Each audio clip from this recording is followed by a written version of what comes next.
Dios les bendiga, qué bendición estar compartiendo nuevamente con ustedes en el podcast Hablando de Él. Mi nombre es Wilman Reyes y para mí es un placer estar compartiendo con ustedes y mi compañero Odelvis Valdez. Odelvis, ¿cómo te sientes? Muy bien, gracias a Dios de poder estar una vez más con todos ustedes aquí desde este podcast Hablando de Él. Y hoy tenemos un tema súper bueno y es un tema que ustedes también se van a sentir muy identificados y es oro y Dios no me escucha. Qué fuerte. ¿Quién no ha pasado por ese momento de sentir que oras y que Dios no te escucha? Sí, sobre todo como digo yo a veces cuando tú oras y tú sientes que esa oración no pasa del techo y tú dices, ¿qué es lo que está pasando? Que mi oración como que no pasa nada y pasa el tiempo y no veo el resultado de estas oraciones. Pero Dios deja muy claro en su palabra cosas que son piedra o una separación para que nuestras oraciones no sean escuchadas. Sí, así es. Y parte de esas cosas son aquellos pecados que están muy ocultos en el corazón, que están, como dice una persona por ahí, en el bolsillo de atrás del corazón. Sí. Y que quizás no la vemos o entendemos que no son tan relevantes, que el enemigo, que es un especialista en hacernos entender de que no, tranquilo, Wilma, que eso no importa, el problema es el otro, el problema no eres tú, tranquilo con eso. ¿Qué pasa? No te estreses. Pero sí están ahí. Y esos pecados no se ven a simple vista, porque siempre se manifiestan de alguna forma u otra. Uh-huh. Pero están ahí y necesitan ser confesados. Claro. Y eso forma parte de ese distanciamiento que está entre Dios y nosotros. Mira, yo pienso que hay muchos elementos que intervienen a la hora de que si Dios me escucha y no me escucha. Uh-huh. Lo primero es saber a quién estamos orando. Yo digo, oro y Dios no me escucha. Hay que ver a quién es que tú le estás orando. Lo primero, ¿no? Que uh-huh. es lo correcto es que sea a aquel que nos dio esa herramienta que es la oración, ¿verdad? Que es Dios, ¿no? Uh-huh. Entonces, lo segundo es saber bien claro que la oración es una vía de comunicación para nosotros hablar con Dios. Es un conversatorio nosotros con Dios, en donde nosotros le alabamos, le adoramos, le glorificamos y también presentamos ciertas necesidades y peticiones. Claro. Ahora bien, cuando nosotros nos vemos en la situación de, bueno, yo oro, tengo tiempo orando por tal cosa y Dios no me escucha. Bien decías que hay cosas en el corazón, ¿verdad? Sí. Que muchas veces no están claras, no las hemos confesado. No están alineadas. Claro, David fue tan fuerte que Dios, examíname, oh Dios, y ve que si hay algo más en mí, así tenemos que hacer nosotros muchas veces. Pero, por ejemplo, hay elementos claves que se dan a la hora de que una oración no sea escuchada. Por ejemplo, cuando tenemos una situación con nuestro hermano, ¿verdad? Exactamente. Dice la palabra que... falta de perdón. Exacto, que si vas a llevar una ofrenda al altar y te acuerdas de que tienes una situación contra tu hermano, mira, ve primero y ponte de acuerdo para que tu ofrenda sea recibida. Así mismo pasa con la oración, para que no te encuentres tropiezo. Y hay muchos otros elementos que se dan. Así es. También que pedimos desde la base del egoísmo. Entendemos que solamente Dios va a obrar a nuestro favor y bien está en su palabra que Dios concederá las peticiones de nuestro corazón, pero Dios no, es un Dios justo y no podemos entender de que, bueno, todo va a pasar conforme a mi beneficio y Dios va a hacer que al otro le vaya mal, que también es su hijo y Dios lo ama y que todo va a obrar a mi favor. No, Dios no obra así. O sea, Dios es un Dios integral, Dios es un Dios justo, como acabo de mencionarlo, y por lo tanto, tenemos que saber orar pidiéndole a Dios que se haga su voluntad por encima de la de nosotros. Cuando Jesús iba a ser entregado, de hecho, él sabía, tenía decía que estaba muy atormentado, pero cuando pidió, ¿qué dijo el Señor ahí? Señor, que se haga tu voluntad, no la mía. Así es. El Señor sabía que era necesario llevar, ¿verdad?, esa cruz, morir en esa cruz, por amor a nosotros. Claro. Sentía humanamente el dolor y la situación, pero Él siempre pidió que se hiciese la voluntad. Y mira que eso es una situación bien difícil. Claro. Y le podemos sumar a eso también, conjuntamente con orar para que se haga la voluntad de Dios, que no es fácil porque a veces sí, y si la voluntad de Dios es no te voy a responder eso.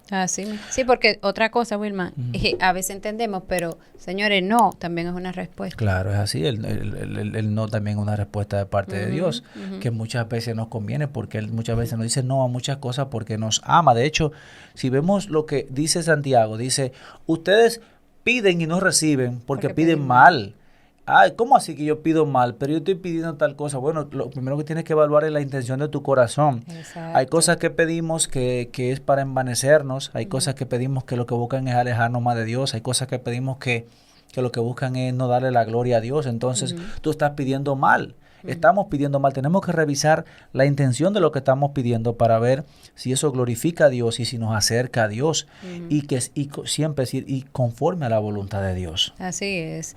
Y también entender de que debemos pedir creyendo que lo recibirán. Señores, dice la palabra que sin fe es imposible agradar a Dios. Es así. Esto no quiere decir que porque creemos, entendemos que, bueno, yo tengo fe y, bueno, Dios, le voy a mover la mano a Dios. Señora, nadie le mueve la mano a Dios. A ese gran yo soy, ese no le mueve la mano a nadie. Pero tenemos que saber que, como yo bien mencionado, tenemos que pedir sabiendo que se va a hacer su voluntad, descansar en que independientemente de lo que estamos pidiendo, que Dios conoce la necesidad y conforme a sus riquezas en gloria, Él nos va a proveer, nos va a ayudar, pero siempre entendiendo de que se tiene que hacer la voluntad de Dios, porque usted y yo miramos hasta un punto, pero Dios ve mucho más allá, y muchas veces el Señor no nos responde ahora, el Señor nos responde más adelante. ¿Por qué? Porque no es el tiempo de nosotros recibir aquello por lo cual nosotros estamos pidiendo. A mí, en lo particular, me ha pasado que yo he orado en un tiempo por una situación y han pasado unos meses y bueno, yo me he olvidado de eso porque han venido otras situaciones y yo digo, bueno, ya me olvidé de eso. Pero Dios no se olvida de eso. Y yo, pasando los meses, yo he recibido eso que he orado, pero oré hace mucho tiempo. Claro. Y ahí yo veo, wow, Señor, gracias, porque realmente era una oración contestada que yo había olvidado, pero Dios no se olvida. Claro, es así, hay que aprender a orar y también ser pacientes. Sí. David dijo, pacientemente esperé a Jehová, y Él se inclinó y oyó mi clamor. Así es. Y muchas veces por la falta de paciencia cometemos errores graves, nos desesperamos y confundimos hasta la voz de Dios porque estamos desesperados. Sí. Hay que aprender a ser pacientes cuando oramos y esperar en lo que Dios va a hacer, recordando que dice su palabra que sus bendiciones no añaden tristezas. Entonces nosotros tenemos que, si bien tenemos que pedir con entendimiento, amén. Eso es pedir conforme a la voluntad de Dios, revisar nuestro corazón, ser pacientes, pedir con fe, son elementos que tenemos que considerar a la hora de decir, oro y Dios no me escucha. Revisemos esos ingredientes que nos dice la palabra. Y si revisamos y comenzamos a cambiar algunos elementos, seguro que Dios va a responder la oración, ¿no? Claro que sí, va a responder, señores, hay oraciones que Dios responde así. Hay instantánea, pero hay oraciones que Dios no responde instantánea, porque Dios no es como nosotros. Recuerden algo, que un día para Dios es 1000 años. O sea que, pero Dios conoce cuáles son las necesidades básicas, esenciales de nosotros. Y aunque muchas veces estamos orando por un familiar que quizás está enfermo y nosotros decimos, Señor, pero sánalo, estamos angustiados. Pero siempre entendamos ese ejemplo que Jesús, antes de ser crucificado, dio, y que Él estaba angustiado, pero Él dijo, Señor, que se haga tu voluntad, no la mía. No la mía, así mismo. Entonces, mantengamos eso siempre en nuestro pensamiento y entendamos que la voluntad de Dios siempre va a ser agradable y perfecta. Amén, así es. Y otro elemento importante es que a veces decimos, no, yo voy a ayunar para que Dios me haga tal cosa. Así, eso es un grave error, porque el ayuno no persigue eso. El ayuno es disminuir nuestra carne, ¿no? Para que crezca nuestro espíritu y nuestra conexión con Dios. Entonces, como bien decía, a Dios no le podemos doblar el pulso, ¿no? Nadie. Es decir, Dios responde en su tiempo, conforme a su voluntad. Es simplemente revisarnos nosotros, alinear nuestra vida conforme a su voluntad, y Él en su tiempo confirmará su buena palabra sobre nosotros. Amén. Es que nosotros en este día quisimos dejarle con esta breve reflexión, ¿no? Sí, porque sabemos que muchos pasamos por ese valle de oro y Dios no me escucha. Tengo tanto tiempo clamando y no veo la respuesta. Estos son algunos ingredientes bíblicos, algunos consejos y recomendaciones bíblicas que nos ayudarán a identificar mejor cuáles pasos dar para que nuestra oración llegue al Señor. Así es, señores. Así que quédense con ustedes con esta palabra y recuerden siempre compartir este podcast, que sé que será no solamente de bendición para ustedes, sino para todo aquel que tenga la oportunidad de escucharlo y de conectarse. Así es que Dios nos lo bendiga grandemente y si el Señor lo permite nos estaremos reencontrando nuevamente en otro segmento del podcast hablando de Él. Así es, señores. Bye. Chao, chao.